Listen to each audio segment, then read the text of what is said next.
Brilliance Audio presents the unabridged recording of Selected Poems by Vladimir Nabokov. Edited and with an introduction by Thomas Karshan. New translations by Dmitry Nabokov. Performed by Christopher Lane.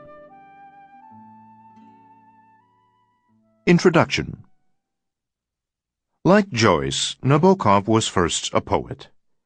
It was, he tells us in his autobiography Speak Memory, 1967, the summer of 1914 when the numb fury of verse-making first came over me. Over the next decade he composed thousands of poems, which he came years later to remember with a certain fond disgust. In the introduction to his 1970 collection Poems and Problems, he would speak of the steady mass of verse which I began to exude in my early youth more than half a century ago, with monstrous regularity. Many, if not most, of these early poems were never published, though some did appear in his first collection, Stücke, Poems, published in 1916, while the Nabokov family was still in Russia, and a few more in 1918 in a collection which also included the poems of a school friend, Andrei Balashov.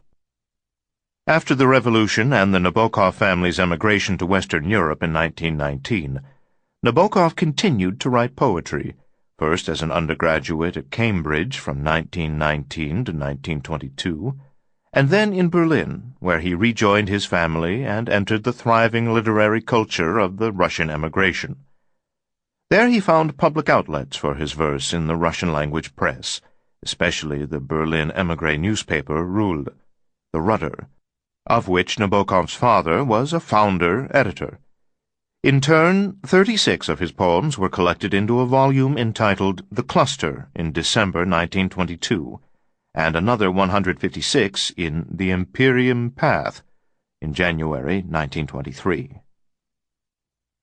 After 1926, when Nabokov published his first novel, Mary, he wrote markedly fewer poems, and his lyric impulse was largely channeled into his novels.